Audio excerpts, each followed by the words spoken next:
अखिलं मधुरं मधुराधिपतेरखिलं मधुरं वचनं मधुरं चरितं मधुरं वचनं मधुरं चरितं मधुरं वसनं मधुरं वलितं मधुरं वसनं मधुरं वलितं मधुरं चलितं मधुरं भ्रमितं मधुरं चलितं मधुरं भ्रमितं मधुरं मधुराधिपतेरखिलं मधुरं मधुराधिपतेरखिलं मधुरं वेणुर्मधुरो रेणुर्मधुरः वेणुर्मधुरो रेणुर्मधुरा पाणिर्मधुरः पादो मधुरो पाणिर्मधुरा पादो मधुरं हृद्यं मधुरं सख्यं मधुरं नृत्यं मधुरं सख्यं मधुरं मधुराधिपतेरखिलं मधुरं मधुराधिपतेरखिलं मधुरं गीतं मधुरं गीतं मधुरं गीतं मधुरं गीतं मधुरं भुक्तं मधुरं सूक्तं मधुरं भूतं मधुरं सुखं मधुरं रूपं मधुरं तिलकं मधुरं रूपं मधुरं तिलकं मधुरं मधुराधिपतेरखिलं मधुरं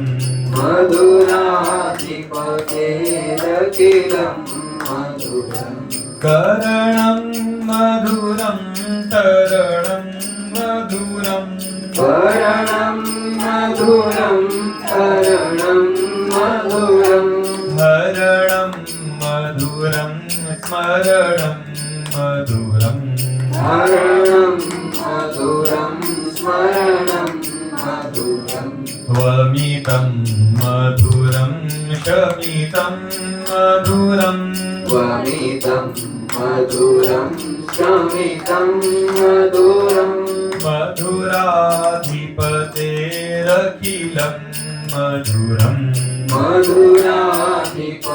मधुराधिपतेरखिलं मधुरं गुञ्जा मधुरा माला मधुरा कुञ्जा मधुरा माला मधुरा यमुना मधुरा वीची मधुरा यमुना मधुरा वीची मधुरा सलिलं मधुरं कमलं मधुरं सलिलं मधुरं कमलं मधुरं मधुराधिपतेरखिलं मधुरं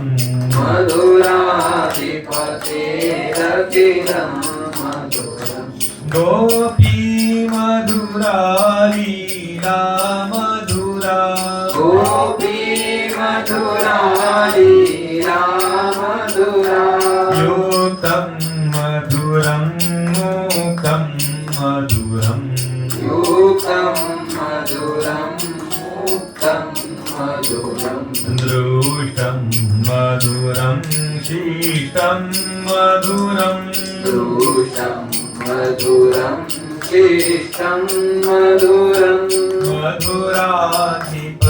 मधुराधिपतेरखिलं मधुरं मधुराधिपतेरखिलं मधुरं दलितं गोपा मधुरा गावो मधुरा गोपा मधुरा गावो मधुरा यशीर सृष्टिर्मधुरा सृष्टिर्मधुरा सृष्टिर्मधुरा सृष्टिर्मधुरा ललितं मधुरं फलितं मधुरं ललितं मधुरं फलितं मधुरं मधुराधिपतेरखिलं मधुरम् मधुराधिपतेरखिलं मधुरं मधुराधिपतेरखिलं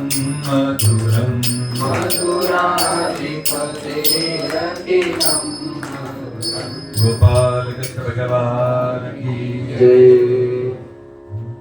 वक्रतुंड महाकाय सूर्यकोटि समप्रभ निर्विघ्नं कुरु मे देव सर्वकार्येषु सर्वदा गणनाथ सरस्वती रवि शुक्र बृहस्पति पंचैतान् संस्मरे नित्यं वेदवाणीं प्रवर्तते गुरुर्ब्रह्मा गुरुर्विष्णु गुरुर्देवो महेश्वरः गुरुः साक्षात् परब्रह्म तस्मै श्री गुरुवे नमः सच्चिदानन्दरूपाय विश्वोत्पत्त्यादिहेतवे तापत्रय विनाशाय श्रीकृष्णाय वयं नमः नमोऽस्तुते व्यास विशालबुद्धे फुल्लारविन्दाय तपत्रनेत्र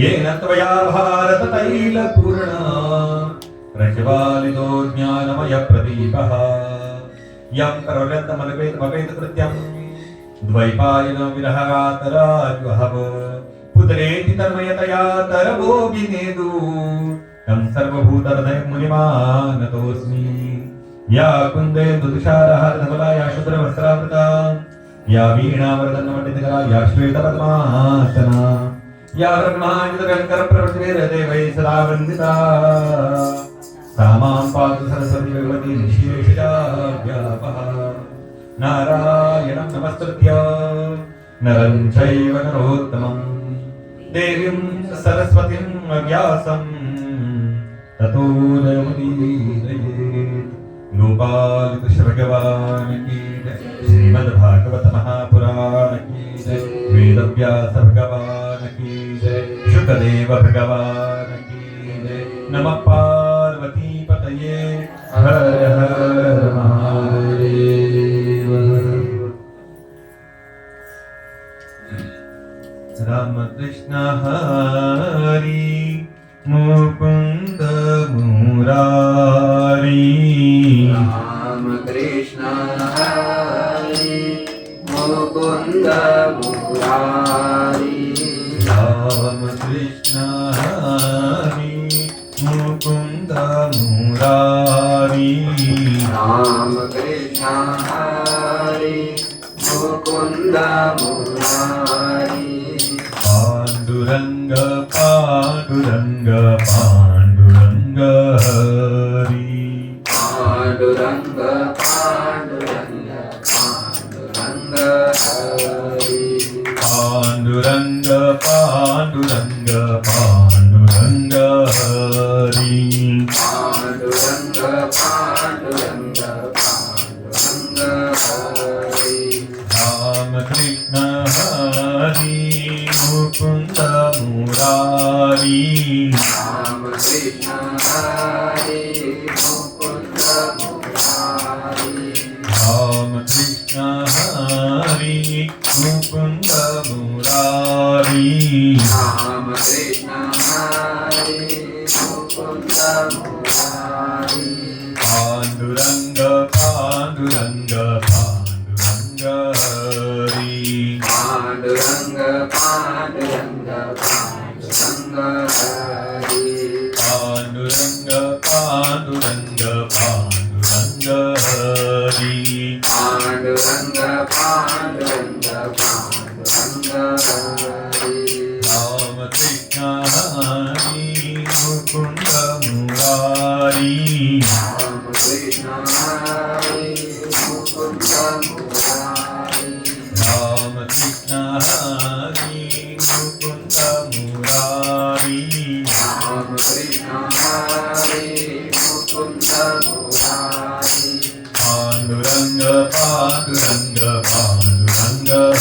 हरी पांडुरंग पांडुरंग पांडुरंग हरी पांडुरंग पांडुरंग पांडुरंग हरी पांडुरंग पांडुरंग पांडुरंग पांडुरंग पांडुरंग हरी पांडुरंग पांडुरंग पांडुरंग पांडुरंग पांडुरंग हरी पंढरीनाथ भगवान की जय.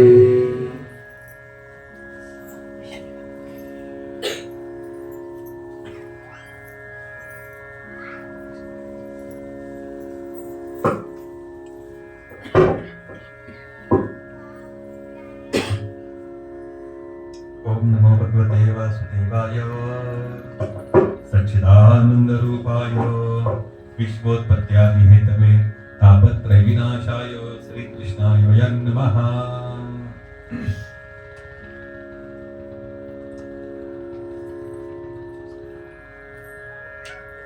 मासाना उत्तमे मासे मार्गशीर्ष मासे अशा ह्या परमोच्च उत्तम असणाऱ्या अशा ह्या मार्गशीर्ष महिन्यात आणि जी कोणती पारायण करावी किंवा अनुष्ठान करावीत ना तर ती शक्यतो नवमी ते पौर्णिमा करावी. हा अत्युच्च काळ सांगितलेला आहे शास्त्रात. आता ह्या अशा अत्युच्च काळामध्ये आपण नवमी ते पौर्णिमा श्रीमद भागवताचं चिंतन या ठिकाणी करणार आहोत. सोनवणे परिवारावरती अगदी असा प्रसंग घडला, परंतु त्यातनं देखील भगवंतांना सावरणार आहे हे निश्चित आहे. परंतु जरी एखादी व्यक्ती गेलेली असेल त्यांना त्यांच्या प्रवासात देखील त्या ठिकाणी आनंद वाटावा, असं कर्म आपल्याकडनं घडत राहावं असं शास्त्राने आपल्याला आज्ञा केली आहे. तर त्यांना ज्यामध्ये आनंद वाटेल असं कर्म करण्याचा आपला देखील या ठिकाणी प्रयत्न आजपासून सुरू होत आहे. परमोच्च गती प्राप्त करून देणारा जो काही ग्रंथ आहे तो म्हणजे श्रीमद भागवत आहे. तशा कथा रोज येतच जाणार आहे. आपल्याला त्या कथांमधून कळणारच आहे की आपल्याला कशी गती प्राप्त करून देणारा हा ग्रंथ आहे हे आपल्याला रोज रोज रोज रोज थोडं थोडं कळत आहे. तसा हा अत्युच्च गती प्राप्त करून देणारा ग्रंथ म्हणजे श्रीमद भागवत आहे. यात सगळ्यात पहिला जो श्लोक सांगितलेला आहे तो सांगितलेला आहे सच्चिदानंद रूपाय. भगवंताचं रूप सांगितलेलं आहे भगवंत. तर भगवंत कसे आहे, कृष्ण कसा दिसतो हा पहिल्या ओळीमध्ये सांगितलेला आहे. सच्चिद आनंद रूप असा तो भगवंत आहे. सच्चिदानंद रूपाय. सच्चिद आनंद. सत सत म्हणजे काय? महाराज जवळ बसलेले आहेत. माझा तर खरा हा विषय नाही आहे. प्रवचन कीर्तन करणं महाराजांचा विषय आहे, परंतु त्यांनी पण नागेश भाऊंनी पण अत्यंत मोठ्या मनाने आणि आदरपूर्वक मला यावेळेस पटावून बसवलंय. एक सामान्य आणि छोटासा कथाकार आहे. खरं कथा हा काही माझा फारसा विषय नाही. माझा विषय आहे याज्ञिक कर्म करणं. परंतु त्या श्रद्धेपुढे का कोण जाणे. माझ्या मागे पण इतकी कामं होती ह्या दत्त जयंतीच्या निमित्तानं दत्तयाग वगैरे, परंतु काय आज्ञा झाली मी त्यांना म्हटलं नाही हा नवमी ते पौर्णिमा सगळ्यात चांगला कालखंड आहे करून टाका. याच्यामध्ये आमोशा येणं वगैरे वगैरे बरेच काहीतरी आमचे मुहूर्त येत होते. परंतु भगवंताला करून घ्यायचं असेल ना तर तो असं चांगलं त्या ठिकाणी करून घेत असतो. त्यांच्या घरामध्ये येणारे म्हणजे दोन ज्ञान सूर्य धर्म सूर्य आहेत. एक म्हणजे प्रातःवंदनीय रामगिरीजी महाराज आणि दुसरे म्हणजे भिडे गुरुजी. आणि ह्या दोन सूर्यापुढे माझ्यासारख्या पणतीला काहीतरी बडबडावं. परंतु ठीक आहे, जी आपल्याला आज्ञा सगळ्यांना आलेली आहे ती आपल्याला आज्ञा भगवंताची पाळायची आहे. मला पण जे काही जमेल तोडकं मोडकं सांगायचंय आणि तुम्ही देखील स्वस्थ चित्ताने ते सगळं ऐकायचं आहे. भागवताची कथाला सुरुवात करतो. सच्चिद आनंद रूपाय या श्लोकाने भागवताची सुरुवात आहे.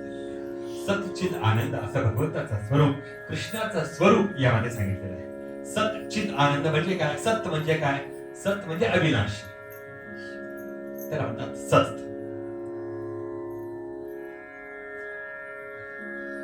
अविनाशी आहे.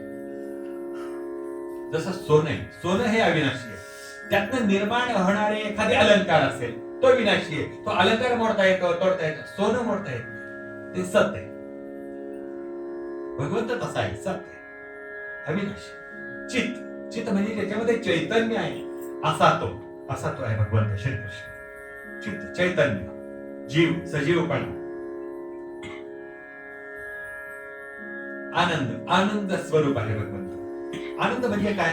तर आनंद दोन प्रकारचे सांगितलेले आहेत. एक म्हणजे साधनजन्य आनंद आणि दुसरा म्हणजे स्वयंसिद्ध आनंद.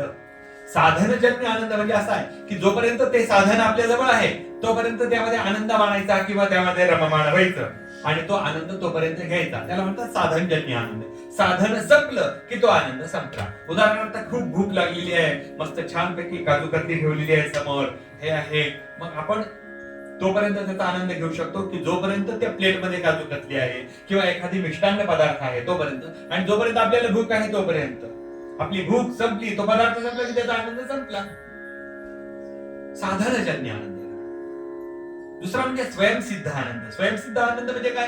हे योगी लोक असतात, अरण्यामध्ये नर्मदेच्या परिक्रमेमध्ये त्या ठिकाणी भेटतात आपल्याला. त्यांच्याकडे नसतं घर, नसते गाडी, नाही बंगला, नाही काही उद्याची सोय, काही नाही, परंतु ते एका विशिष्ट आनंदामध्ये रममाण असतात. त्याला म्हणतात स्वयंसिद्ध आनंद. आनंद है, आनंद है, आनंद में रहो, कल क्या हुआ, कल क्या होगा, उसकी चिंता न करो, आनंद में रहो. असं ते सांगत असतात. त्याला म्हणतात स्वयंसिद्ध आनंद. असाच भगवंत आहे. कसा आहे? सच्चिद आनंद. सत स्वरूपी आहे, अविनाशी आहे, चैतन्य रूप आहे आणि स्वयंसिद्ध आनंद प्रदान करणारा असा तो आहे. असं भगवंताचं वर्णन या पहिल्या श्लोकात आले. पुढे सांगितलेल्या या श्लोकात सच्चिदानंद रूपाय विश्वोत्पत्त्यादि हेतवे. याचा हेतू काय आहे? विश्वाची उत्पत्ती करणं. विश्वोत्पत्त्यादि हेतवे तापत्रय विनाशाय, तीन प्रकारच्या तापांचा नाश करणारा असा हा भगवंत आहे. आदिदैविक, आदिभौतिक आणि आध्यात्मिक अशा तीन प्रकारचा तापाचा नाश करणारा असा भगवंत आहे. तापत्रय विनाशाय श्रीकृष्णाय वयं नमः. वेदव्यास म्हणतायत की अशा ह्या श्रीकृष्णाला मी नमस्कार करतो. कसा श्रीकृष्ण सांगितलंय त्यांनी? सच्चिदानंद रूपाय, विश्वोत्पत्ती, विश्वाच्या उत्पत्तीचं कारण असणारा आणि त्रिविध प्रकारचे ताप नाश करणारा असा श्रीकृष्ण आहे की ज्याला मी नमस्कार करतो. एका जणाने मला असं विचारलं, का हो कृष्ण तर आम्ही असा ऐकलेला आहे की जो नटखट आहे, खोड्या करणार आहे, गोपींचे मटक्या फोडणार आहे, चोऱ्या करणार आहे, गोचारण गाई चारणार आहे, यमुनेच्या तीरावरती धिंगाणा करणार आहे, तो कृष्ण आम्ही ऐकला. आणि तुम्ही तर वेगळा श्रीकृष्ण सांगताय, विश्वोत्पत्ती देवित्तवेन काय सच्चिदानंद रूपायंत. हा कृष्ण तो कृष्ण वेगळा का? हा तो नव्हे का? तर तोच हा जो खोड्या करणार आहे, जो त्रास देणार आहे, परंतु शेवटी तो त्याच्यातला योगेश्वर दाखवणार आहे असा तो श्रीकृष्ण. अशा या श्रीकृष्णाला भागवताच्या पहिल्या चरणामध्ये, पहिल्या श्लोकामध्ये वर्णन केलेले गेले. त्यांनी सांगितलेलं आहे जन्मांतरे भवेत पुण्यम तदा भागवतम लभेत. भागवताचं श्रवण करण्याचं, भागवत ऐकण्याचं श्रेय कुणाला मिळतं किंवा कुणाला भागवत ऐकावंसं वाटतं? तर ज्याला जन्म जन्मांतराचं पुण्य ज्याच्या पाठीशी आहे तोच फक्त भागवत ऐकायला येऊ शकतो. फक्त आपली एकट्याची इच्छा असून चालत नाही की मला भागवताला जायचं बरं का, त्या ठिकाणी काहीतरी छोट्या खाणे प्रवचन आहे, भागवताची कथा सांगणार आहे आणि मी नक्की जाणार आहे, असं आपण नुसतं ठरवून चालत नाही. तर जन्मांतरे भवेत पुण्यम, आपल्याकडे तसं जन्म जन्मांतराच्या पुण्याचा साठा, तसा बँक बॅलन्स आपल्याकडे पुण्याचा साठा आपल्याजवळ जोपर्यंत नाही तोपर्यंत आपल्याला इथे यायला परवानगी नसते. आणि दुसरं सांगतो, दुसरं काय की जोपर्यंत हे काय माहिती का, श्रीमद भागवत ग्रंथ आहे नाही का, आणि आपल्या भागवतात सांगितलेलं आहे की ग्रंथ नव्हे हा श्रीकृष्ण. बरोबर, कोण म्हटलं? छान. ग्रंथ नव्हे हा श्रीकृष्ण आहे. ते ह्या श्रीकृष्णाला ज्यांना पाहायचं असतं ना किंवा जे यावेळेशी त्याला वाटतात ना त्यावेळेस आपण त्या ठिकाणी पोहोचू शकतो. नाही तर आपल्या घरी टीव्ही, माझ्या नवऱ्याची बायको, चला हवा येऊ द्या, होम मिनिस्टर, तोपर्यंत भगवंत आपल्याला या ठिकाणी बोलवत नाही. कधी बोलवतो? त्याला बघण्याची जोपर्यंत इच्छा होत नाही तोपर्यंत. त्यामुळे फक्त आपली इच्छा असून चालत नाही. भागवताला जाण्याकरता आधी भागवताची इच्छा असावी लागते की ह्या श्रोत्यानं माझ्या समोर आलं पाहिजे, हा त्याच्या योग्यतेचा आहे आणि त्याला मला भरभरून आशीर्वाद द्यायचे आहेत असं ज्या वेळेला त्या भागवताला वाटतं त्याच वेळेला आपण या ठिकाणी येऊन बसतो. तोपर्यंत आपल्या हातात नाही. जन्मांतरे भवेत पुण्यम तदा भागवतम लभेत. जन्मजन्मांचं पुण्य आपल्या पाठीशी असावं लागतं, त्यावेळेला आपल्याला या भागवताचा लाभ मिळत असतो. जन्मोजन्मी आम्ही बहुपुण्य केले तेव्हा ह्या विठ्ठले कृपा केली. विठ्ठल तोपर्यंत कृपा करत नाही. नामदेवांनी किती सुंदर सांगितलंय ना, तोपर्यंत हा विठ्ठला, हा पांडुरंग आपल्यावरती कृपा करत नाही जोपर्यंत आपण त्या योग्यतेचे नसतो. असं हे श्रीमद भागवत आहे. ऐकणं हे तर पुण्यकारक आहेच, परंतु ऐकायला जाणं, जमणं हे देखील खूप परम भाग्याचं आहे. 3 प्रकारच्या तापाचा नाश करणार आहे. भागवताच्या छायेमध्ये ज्या वेळेला येतो ना आपण त्यावेळेला 3 प्रकारच्या, जसा अधिदैविक, अधिभौतिक, आध्यात्मिक तापांचा नाश होतो ना, तसंच शोक, मोह आणि भविष्याचं भय या 3 गोष्टींचा नाश होत असतो. शोक होत नाही कोणत्याही गोष्टींचा, ठीक आहे, जे लिहिलेलं असेल ते. मोह, कोणत्या गोष्टीचा मोह होत नाही. आधी मला वाढा, आधी मला द्या, आधी मला. भविष्याचं भय त्या व्यक्तीला राहते जो भागवताच्या छायेमध्ये आहे. माझं पुढे कसं होईल, चिंता लागून राहिली असते लोकांना बरी, आपलं भविष्यात कसं होणार.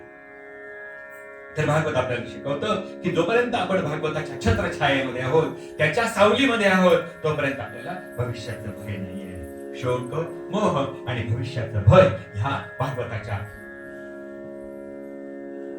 छायेमध्ये राहिल्यानंतर निघून जात असतात. पांडवांचे उपकार आहेत आपल्यावरती. भागवतासारखे गीता आणि भागवत हे 2 जे ग्रंथ मिळाले ना, ते पांडवांच्या कृपेमुळे मिळाले. एक पहिला म्हणजे म्हणाला आपल्याला गीता, की जो अर्जुनामुळे आपल्याला मिळालेला आहे. कृष्णांना सांगावे लागलेले हेतू कुरुक्षेत्रावरती, आणि त्यांचाच एक वंशज परीक्षित याच्यामुळे या भागवताचा प्रचार आणि प्रसार झालेला आहे. यात सांगितलेलं आहे की भगवतां प्रोक्तम, हे भागवत जे आहे ना, हे भगवंतांनी स्वतःनं आधी हंस रूपाने ब्रह्मदेवाला सांगितलेलं होतं. मग ब्रह्मदेवांनी सनकादी ऋषींना, नारदांना, व्यासांना आणि मग व्यासांनी शुकदेवांना असं या भागवताचा प्रचार आणि प्रसार असं त्या ठिकाणी झालेला आहे. त्यामुळे भगवतां प्रोक्तम इति भागवतम असं त्यात सांगितलेलं आहे. ज्या घरामध्ये भागवत असतं ना, ते घर म्हणजे एक प्रकारचं तीर्थक्षेत्र होत असतं. जसं या घरामध्ये भागवताची प्रतिष्ठापना आपण केली, त्यामुळे या घरामध्ये जसे आता तीर्थाचा वास आहे, तीर्थक्षेत्रासारखा वास आहे, तसं त्या ठिकाणी भागवताच्या, ज्या ठिकाणी भागवताची प्रतिष्ठापना होते त्या ठिकाणी तीर्थस्थान असं त्या ठिकाणी त्याला म्हटलं गेलेलं आहे. भागवताचे एकूण 7 दिवस असतात. हा सप्ताह विधी याला म्हटलेला आहे. आणि हे भागवत हे सप्ताह विधीनच त्या ठिकाणी श्रवण करावं की ज्यामुळे भक्ती वाढत असते. त्याकरता सप्ताह विधीने ते श्रवण करावं. 7 दिवस असतात. सप्ताह म्हणजे 7 दिवस. त्यातले पहिले जे काही 2 दिवस असतात ना, हे पहिले 2 दिवस मतीचे असतात. मतीचे म्हणजे काय? डोक्याचे. मधले जे 3 दिवस असतात ना, ते असतात श्रुतीचे दिवस म्हणजे ऐकण्याचे. आणि शेवटचे जे 2 दिवस असतात ना, ते असतात अनुभूतीचे. काय सांगितलंय? पहिले 2 दिवस मतीचे म्हणजे ऐकण्याचे, बुद्धीचे. बुद्धीचे याचा अर्थ काय की ह्या ज्या कथा आहेत ना, ह्या कथा थोड्याशा जड वाटायला लागलेल्या असतात. काही कथा आपण ऐकलेल्या नसतात. असं काहीतरी तत्वज्ञान कथा जे असतात ना, ते त्या ठिकाणी सांगत असतात. सगळे डोक्यावरून चाललेलं असतं, झोप चाललेली असते, मस्त फॅन चालू असतो, हे असतं, झोप असतो. मतीचे दिवस असतात, परीक्षेचे दिवस असतात पहिले 2 दिवस. परंतु अत्यंत महत्वाचे पहिले 2 दिवस, पहिला दिवस आणि शेवटचा दिवस या भागवताचा फार महत्वाचा सांगितलेला आहे. पहिले 2 जे दिवस आहेत हे मतीचे सांगितलेले आहेत, परीक्षेचे दिवस सांगितलेले आहेत. मधले जे 3 दिवस आहेत ना, हे श्रुतीचे दिवस. श्रुती म्हणजे काय? ऐकणं. खूप छान छान कथा ऐकायला मिळतात. जसा कृष्ण जन्म झालेला असतो, कृष्णाच्या खोड्या, कसा माखन चोरी करतो, कसा गोपींना त्रास देतो, कसा गायींशी खेळतो, कसा या सगळ्या, कसा कंसाला मारले, बकासूर, अघासूर, तृणावर्त, पूतना याचा कसा तो मारतो, ह्या मधल्या 3 दिवसामध्ये ते सगळं ऐकायला मिळत असतं. आणि शेवटचे 2 दिवस जे असतात ना, हे असतात अनुभूतीचे. म्हणजे कृष्ण फक्त खोड्या करणार नाही, तर तो सच्चिदानंद रूप आहे, तो विश्वोत्पत्ती आदी हेतव्य आहे आणि तो तापत्रय विनाशाय आहे. असा हा जे आहे ना, हे शेवटच्या 2 दिवसामध्ये कळतं की योगेश्वर कृष्ण आहे. त्यावेळेला पुढे पुढे सांगत जाते. त्याचा विवाह झालेला असतो, आता युद्ध करत असतो, युद्धामध्ये देखील निपुण असतो आणि त्याला योगेश्वर असं नाव त्या नारदांनी कसं दिलेलं असतं हे आपल्याला शेवटच्या 2 दिवसामध्ये कळत असतं. असा हा सप्ताह विधी, या सप्ताह विधीनं आपल्याला या ठिकाणी ही कथा श्रवण करायची आहे. कथेच्या सुरुवातीला गणपती, सरस्वती, शुकदेव, व्यासमुनीचे महाराज यांचं मंगलाचरण यांना नमन आलेलं आहे. मंगलाचरणानं ग्रंथाची सुरुवात होत असते. प्रत्येक ग्रंथाची सुरुवात ही मंगलाचरणानं होत असते. आणि भागवत आपल्याला देखील सांगतं की आपल्या दिवसाची सुरुवात ही देखील मंगलाचरणानं व्हावी. सकाळी उठल्याबरोबर भगवंताचं नामस्मरण आपण त्या ठिकाणी करावं असं त्या ठिकाणी आपल्याला सांगितलं आहे. सकाळी उठल्याबरोबर आपण रामकृष्ण हरी, मुकुंद मुरारी, पांडुरंग पांडुरंग पांडुरंग हरी असं त्या ठिकाणी म्हणावं. उठल्याबरोबर आधी देवापाशी जावं, आधी देवाचं मुख बघावं आणि मग बाकीच्या कामाला आपल्याला सुरुवात करावी. सकाळी सकाळी काहीतरी भगवंताचं एखादी गीत, एखादी धून, कारण असं असतं की एखाद्या दिवशी रेडिओ होते पूर्वीच्या काळी, आम्ही लहान होतो ना अशा वयाचे त्यावेळेला, आणि सकाळी सकाळी गाणी लागायचे त्यावेळेला, आणि एखादी गाणं चांगलं लागलं, सकाळी जे गाणं लागतं ते आपण दिवसभर गुणगुणत असतो आणि त्या गुणगुणण्यावरती आपला दिवस त्या ठिकाणी आनंदित होत असतो. त्याकरता जर एखाद्या चित्रपटातलं गीत आपल्याला जर आनंदी बनवू शकतं तर भगवंताचं नामस्मरण काय करेल? अत्युच्च आनंद प्रदान करणार आहे आपल्याला. आनंदाचे डोही आनंद तरंग असं त्या ठिकाणी भगवंताचं नामस्मरण. त्याकरता सकाळी उठल्याबरोबर भगवंताचं नामस्मरण करावं. प्रभाते मनी राम चिंतित जावा, पुढे वैखरी राम आधी वडावा, सदाचार हा थोर सांडू नये तो, जनी तो चितो मानवी धन्य होतो. जय जय रघुवीर समर्थ. प्रभाते मुनी राम चिंतित जावा. परिणाम असा होतो की भगवंताचं नामस्मरण जर आपण रोज सकाळी सकाळी करत राहिलो, हा जर आपला नित्यपाठ होत राहिला, तर सदाचार हा आपल्या शरीरामध्ये आपोआप बाणावला जातो आणि तो मनुष्य न राहता तो मनुष्य संत होत असतो. त्याच्या मनामधला गर्व, मद, मत्स्य, दंभ, अहंकार आदी जे षडरिपू आहेत ना, ही सगळी गळून पडत असतात आणि ज्याच्या शरीरातनं हे षडरिपू निघून गेले तो व्यक्ती म्हणजे संत, की ज्याला कधीही कुणाचीही अवहेलना करावीशी वाटत नाही, कुणाचीही कुचेष्टा करावी वाटत नाही, कधीही स्वतःबद्दल गर्व निर्माण होत नाही, असा जो मनुष्य असतो त्याला संत असं त्या ठिकाणी म्हटलं जातं. त्याकरता आपल्या दिवसाची सुरुवात देखील मंगलाचरणाने व्हावी असं यामध्ये सांगितलं आहे. कारण की कथा ऐकत जावी सकाळी सकाळी, भगवंताचं समोर ठेवते ते पाणी काही. त्यामुळे सदाचार आपल्या शरीरामध्ये बाणवतो. आपल्याला आपल्या चुका करतात. भागवत म्हणजे तरी काय हो? भागवत हा म्हणजे एक प्रकारचा आरसा आहे, आपल्या जीवनाचा आरसा. जसं आपल्याला चेहरा बघण्याकरता एक विशिष्ट प्रकारचा आरसा लागतो, आपल्या बेसिनवरती लावून ठेवलेला असतो. मग आपण जातो त्याच्याकडे बघतो, त्याच्यामध्ये पावडर कुठे जास्त लागली आहे, गंध कसं लागलाय, काय लागलंय, हे सगळं जसं आपण त्याच्यामध्ये बघतो आणि आपल्याला कळतं कुठे जास्त कमी झालंय, कुठे आपल्याला खराबी दिसते आहे. आपल्या चेहऱ्याचं जसं वर्णन तो आरसा सांगतो, तसं आपल्या जीवनाचा आरसा म्हणजे श्रीमद भागवत. आपल्या जीवनातल्या काय चुका आहेत, काय घडतंय, काय नको घडायला, हे आपल्याला आजपासून 7 दिवस कळत जाणार आहे आणि आपल्याला वाटणार आहे अरे आपलं हे बरोबर आहे, अरे हे आपलं चुकलं, आपण हे सुधारायला हवं, असं त्या ठिकाणी आपल्याला रोज रोज वाचायला लागत जाणार आहे. असं ह्या श्रीमद भागवत आहे. आपलं शरीर हे परोपकारार्थ आहे असं त्या भागवताच्या श्रवणातून आपल्याला कळायला लागलेलं असतं किंवा कळू लागलेलं असतं. भागवत म्हणजे काय? तर भागवत हा कलिमल धुन टाकणारा असा ग्रंथ आहे. कलिमल धुन टाकणारा म्हणजे काय? तर आपण रोज वर्तमानपत्र बघतो, काहीतरी टीव्हीवरच्या बातम्या बघतो आणि ह्या टीव्हीवरच्या बातम्या, वर्तमानपत्र, पेपर्स वगैरे बघून जे ना आपलं मन मळून गेलेलं असतं, मलिन झालेलं असतं, धीर गंभीर झालेलं असतं. कारण की त्यामध्ये बातम्या रोज वाचत असतो आपण, याचा खून झाला, इथे दरोडा पडला, इथे ऍक्सिडेंट झाला, इथे बलात्कार झाला, इथे जाळपोळ झाली.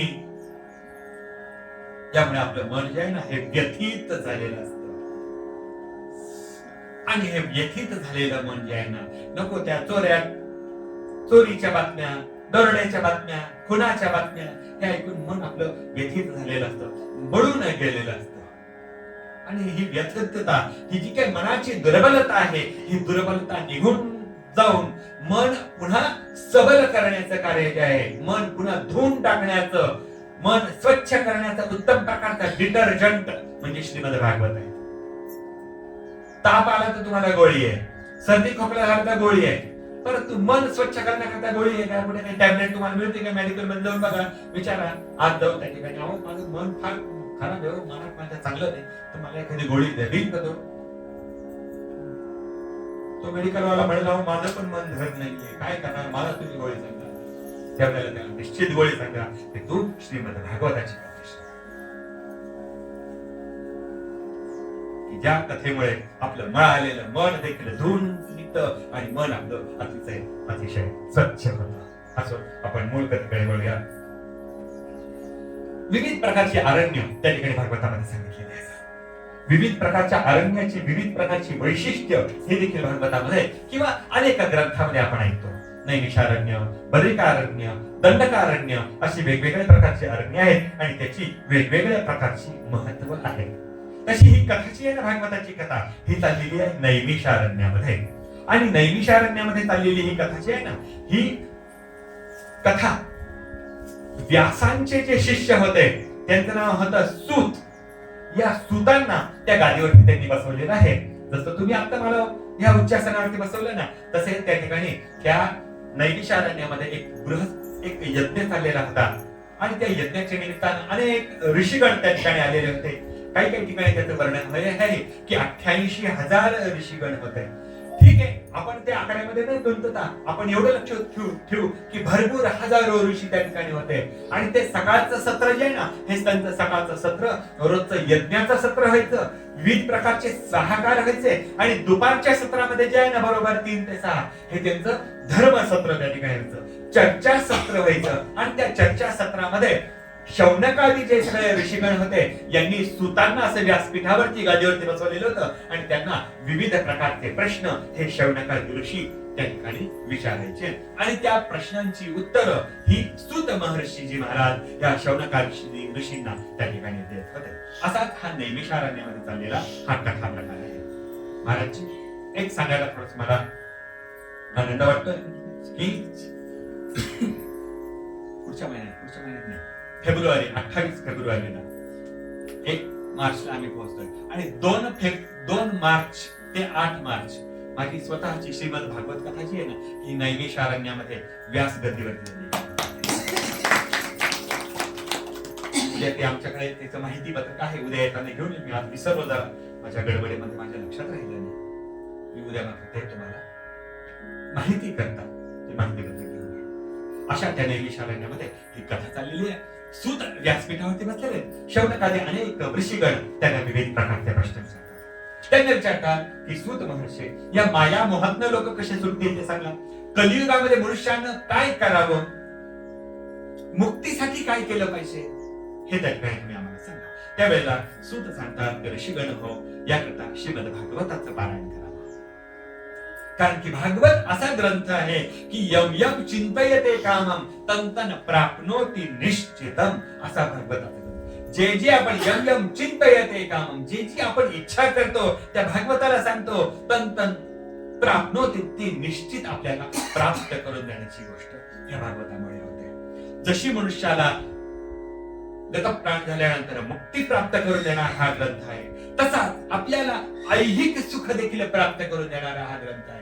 आपल्या इच्छा सगळ्या पूर्ण करण्याचं कार्य हा श्रीमद भागवत या ठिकाणी करत असतो. असं श्रीमद भागवताची आपण कथा या ठिकाणी ऐकत आहोत की जो आपल्या मनातल्या, आपल्या देखील आपण जेवढे काही 10-12 जण आहोत, आपल्या देखील सगळ्या इच्छा तो पूर्ण करणार आहे. प्रत्येकाला काही ना काहीतरी ह्या 7 दिवसामध्ये मिळणार आहे. कुणाला काय मिळेल हे मला सांगता येणार नाही, परंतु प्रत्येक जण काहीतरी घेऊन जाणार आहोत आपण या भागवतात, हे मात्र निश्चित आहे, आमचा अनुभव आहे. परंतु याकरता देखील काही नियम सांगितलेले आहेत. नियम कसे आहेत?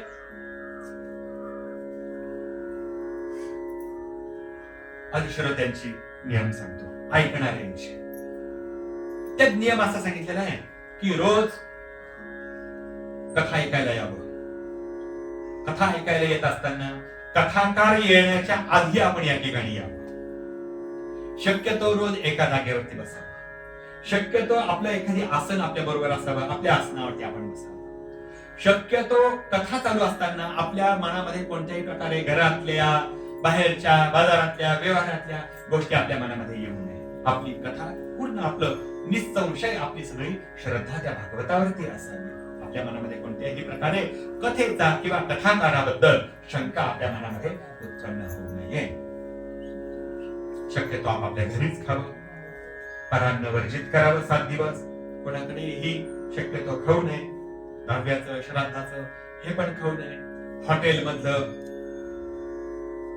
वडापाव, मिसळ, कोकाचा कोला ते अजिबात खाऊ नये.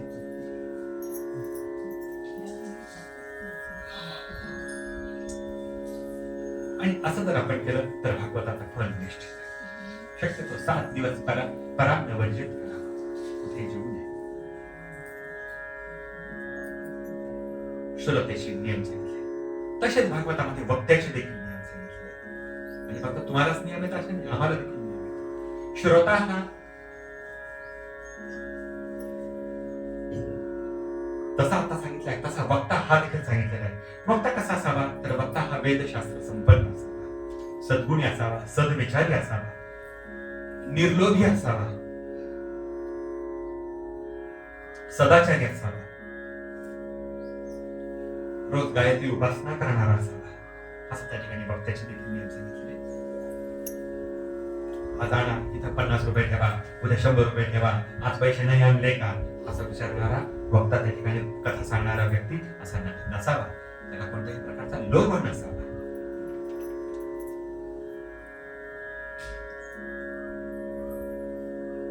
मध्यंतरी महाराज आमच्या तिथे ना त्या माळी बोर्डिंग पाशी एक भागवत कथा चाललेली होती आणि कथेचे शेवटचा दिवस त्याच्या आदल्या दिवशी एक कथाकार त्या ठिकाणी कथा सांगत होते आणि सांगितले उद्या कथा संपणार आहे, सगळ्यांनी काहीतरी दक्षिणा घेऊन या, 10-20 रुपये नका आणू, 100 रुपये आणा. असा अधिकार नाही आम्हाला कोणाचा. असा म्हणून तुम्ही श्रद्धेने ऐका हे मात्र आम्ही म्हणू. रोज एका जागेवरती बसून ऐका हे म्हणून, निशंक होऊन ऐका हे मात्र आम्ही म्हणून. असे काही वक्त्याचे नियम सांगितले, काही श्रोत्याचे देखील नियम सांगितलेले आहेत. आणि हे सगळं सांगत असताना सूत महर्षी शौनकादी ऋषींना सांगतात की या भागवताची आपण तुम्हाला कथाच सांगायला सुरुवात करतो. आणि हे भागवताची कथा सांगत असताना ते सांगू लागतात सूत शौनकादी ऋषींना की अरे शौनकादी ऋषी हो, तुम्हाला कथा सांगतो की एकदा काय झालं की एकदा विशाला नावाच्या नगरीमध्ये शौनकादी 4 ऋषीगण बसलेले होते.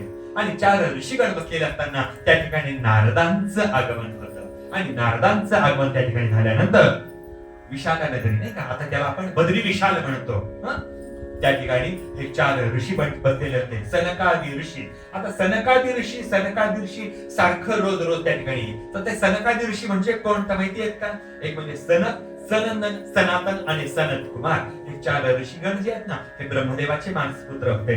आणि हे 4 जण त्या विशाला नावाच्या नगरीमध्ये बसलेले होते. आणि त्या ठिकाणी नारदांचं आगमन होतं. आणि नारदांचं आगमन झाल्यानंतर नारदांकडे ते सनकादी ऋषी पाहतात आणि ते म्हणतात नारदा, तुमच्या चेहऱ्यावरती ती उदासीनता दिसते, जराशी व्यथित मन दिसतंय तुमचं नारदा. काय झालं तुमच्या मनाला? का बरं तुम्ही व्यथित आहात? का बरं तुम्ही चिंताग्रस्त आहात? त्यावेळेला नारद सांगू लागले, काय सांगणार सनकादी ऋषी हो, अहो मी त्रिभुवनामध्ये फिरलो, मी सगळीकडे फिरलो, सगळ्या तीर्थक्षेत्रांना फिरलो, परंतु सगळीकडे फिरत असताना मला एकच गोष्ट दिसली, ती म्हणजे सगळीकडे स्वार्थ चाललेला आहे, परमार्थ कुठे उरलेलाच नाही. पुष्कळ ठिकाणी मी फिरलो. नारद सांगतात पुष्करंच प्रयागंच काशीं गोदावरीस्तथा हरिक्षेत्रं कुरुक्षेत्रं श्रीरंगम सेतुबंधनम. अशा ठिकाणी मी फिरलो. पुष्करंच प्रयागंच काशीम गोदावरीस्तथा या गोदावरीच्या तीरावरती देखील आपल्या नारद मुनीजी महाराज जवळ आलेले होते. हरिक्षेत्रम, हरिक्षेत्र म्हणजे हरिद्वार, कुरुक्षेत्रम, श्रीरंगम, सेतुबंधनम, सेतुबंधनम म्हणजे रामेश्वरम. अशा ठिकाणी मी फिरत होतो. ते सांगतात आणि मी हे ठिकाणी फिरत असताना सगळीकडे एकच गोष्ट बघितली. ती गोष्ट म्हणजे काय, सगळीकडे स्वार्थ चाललेला आहे. परमार्थामध्ये कोणाचंही लक्ष नाही, नाम जपामध्ये कोणाचं लक्ष नाही, कथा कीर्तनांमध्ये कोणाचंही लक्ष नाहीये. नारद सांगतात सगळ्या दिवशी हो असाच मी त्रिभुवनामध्ये फिरत असताना, सगळ्या तीर्थक्षेत्रांमध्ये फिरत असताना एका ठिकाणी मात्र मी गेलो. ते ठिकाण होतं वृंदावन. या ठिकाणचं त्या यमुनेच्या तीरावरती वृंदावन या ठिकाणी मात्र मी गेलेला असताना त्या ठिकाणी मला एक स्त्री बसलेली दिसली आणि ती स्त्री बसलेली होती. तिच्या मांडीवरती दोन पुरुष आपलं डोकं टेकून झोपलेले होते. ती त्या पुरुषांना जागा करण्याचा प्रयत्न करत होती, परंतु ते पुरुष काही जागे होत नव्हते. त्या स्त्रीला मी दिसलो, नारद सांगतात, आणि त्या स्त्रीनं मला काकुळतीनं हाका मारायला सुरुवात केली. नारदा थांबा, नारदा थांबा, भो भो साधो क्षणं तिष्ठ मच्चिंता मपिनाशय दर्शनं तव लोकस्य सर्वथा गहरं परं. भो भो साधो क्षणं तिष्ठ, क्षणभर थांबा, मत चिंता मपिनाशय, माझी चिंता दूर करा, माझी चिंता दूर करा. अशी ती स्त्री मला काकुळतीनं हाका मारू लागली असं नारद म्हणतात. नारद मात्र आकाश मार्गाने चाललेले असतात. ती स्त्री त्या नारदांना हाका मारते, अहो नारदा इकडे या, इकडे या, माझी चिंता मुक्त करा, हो माझी चिंता मुक्त करा.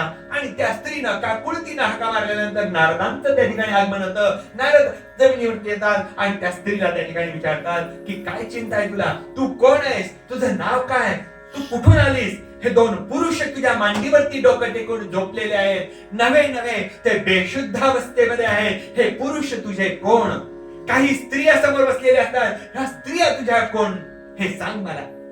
त्या स्त्रीला नारद विचारतात आणि त्या स्त्रीला नारदांनी असं विचारल्यानंतर ती स्त्री मात्र सांगू लागते की माझं नाव भक्ती, माझा जन्म द्रविड देशात झाला, उत्पन्ना द्रविडे साहं वृद्धिं कर्णाटके गतः क्वचित् क्वचिन् महाराष्ट्रे गुर्जरे जीर्णतां गतः.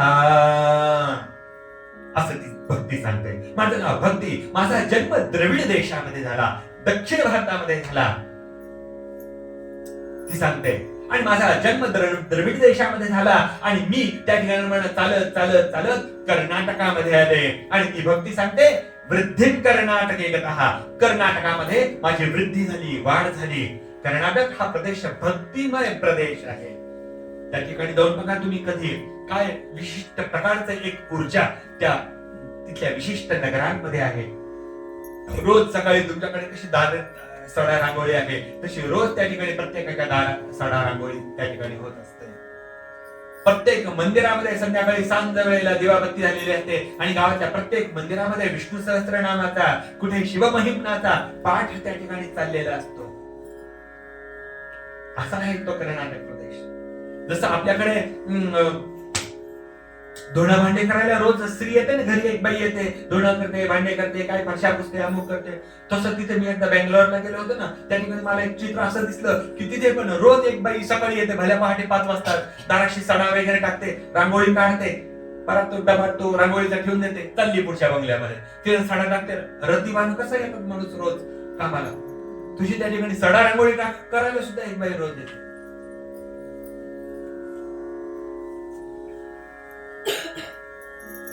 वृद्धिं कर्नाटके गतः, भक्ती सांगते की माझी कर्नाटकात वृद्धी झाली. पुढे ती भक्ती सांगते की वृद्धिं कर्नाटके गतः क्वचिन् क्वचिन् महाराष्ट्रे.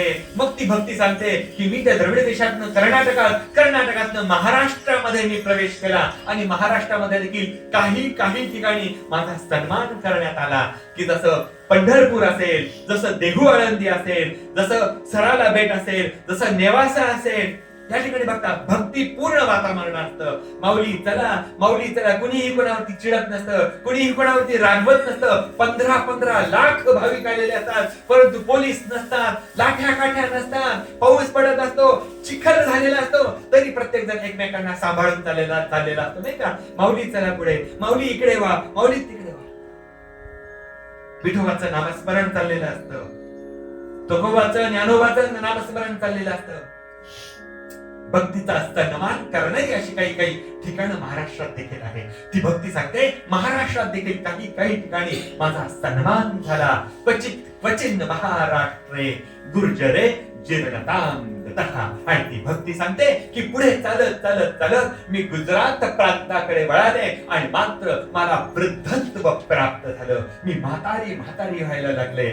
हे 2 पुरुष कोण आहे हे तुम्ही विचारता मला नारदा. हे 2 पुरुष जे आहेत ना, हे माझे मुलं आहेत. एकाचं नाव आहे ज्ञान आणि दुसऱ्याचं नाव आहे वैराग्य. जसा माझा सन्मान झाला तसा माझ्या मुलांचा देखील सन्मान झाला. गुजरात प्रांतापासून पुढे मात्र आम्ही तिघही त्या ठिकाणी म्हातारे झालो, वृद्धत्व प्राप्त झालं. पुढे चालत आम्ही या यमुनेच्या तीरावरती वृंदावन या क्षेत्रामध्ये आलो. परिणाम असा झाला नारदा की मला पुन्हा तारुण्य प्राप्त झालं. ती भक्ती पुन्हा तरुण सुंदर दिसू लागली. ती सांगते मला पुन्हा तारुण्य प्राप्त झालं, परंतु माझे मुलं जे आहेत ना, हे ज्ञान आणि वैराग्य, यांना मात्र तारुण्य प्राप्त झालं नाही. ते म्हातारे झाले, क्षीण झाले, आता मात्र बेशुद्धावस्थेमध्ये आहेत. त्यांना काही केल्या जाग येत नाहीये. नारदा, त्यांना जाग करण्याचा प्रयत्न करा. ही माझी 2 मुलं आहेत, ज्ञान आणि वैराग्य. नारद विचारता या स्त्रिया कोण आहेत सगळ्या समोर आलेल्या? त्यावेळेला ती भक्ती सांगते की ह्या माझ्या मदतीला आलेल्या आहेत. ह्या भारतवर्षामधल्या सगळ्या नद्या आहेत आणि ह्या मला आणि माझ्या मुलांना पुन्हा सचेतन करण्याकरता, सजीव करण्याकरता ते मला प्रयत्न करण्याकरता आलेले आहेत. या सगळ्या भारतवर्षातल्या नद्या आहेत. गंगा सिंधू सरस्वती च यमुना गोदावरी नर्मदा कावेरी शरयू महेंद्र तनया चरमणवती वेदिका क्षिप्रा वेत्रवती महासुर नदी ख्याता जया गंडकी पूर्ण जलय समुद्र सरिता. हे सगळे कोण आहेत? सरिता आहे. सरिता म्हणजे कोण? नद्या आहे.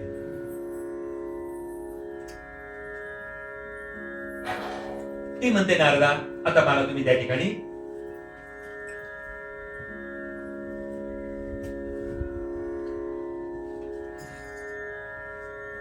माझ्या मुलांना सचेतनत्व प्राप्त करून द्या. बेशुद्धावस्थेमध्ये पडलेले माझे मुलं, यांना पुन्हा सचेतन करा. नारद म्हणतात ठीक आहे. मग नारद काय करतात? त्या ठिकाणी आपल्या कमंडलूला एक विशिष्ट प्रकारचं पाणी देतात, काहीतरी मंत्र फुटतात आणि त्या 2ही मुलांवरती पाणी शिंपडतात. त्या 2ही मुलांवरती पाणी शिंपडल्यानंतर ते थोडेसे असे डोळे वगैरे हलवतात खरे, परंतु सचेतन होत नाही. ते पुन्हा बेशुद्धावस्थेमध्ये बाहेर येत नाही, पुन्हा बेशुद्धावस्थेमध्ये. मग ते विशिष्ट प्रकारचा वेद मंत्रोच्चार करतात. त्र्यंबकं यजामहे. मुलांना थोडीशी भय येते, परंतु पुन्हा ते सचेतन होत नाही. गीता पाठैर मुहुर्मुहुः, गीतेचा पाठ म्हटला जातो.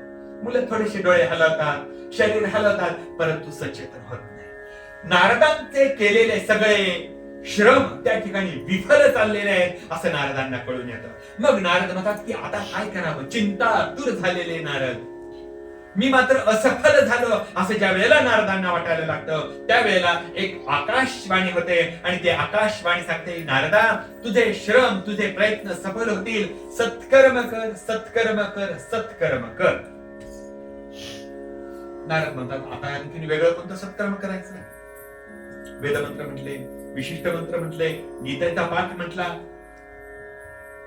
त्यांना काही सत्कर्म कर म्हणजे कोणतं कर्म करावं हे काही त्यांना उमज पटेल. मग त्यांनी अनेक ज्ञानवंतांना विचारलं, अनेक पंडितांना विचारलं, अनेक मोठ्या लोकांना विचारलं आणि अनेकांना विचारलं असताना, अनेकांना विचारणा केलेली असताना त्यांना योग्य ते उत्तर काही नारदांना पुन्हाकडनं मिळालं नाही. आणि सरते शेवटी नारदांनी आता असं ठरवलेलं होतं की अरे आपण तप करूया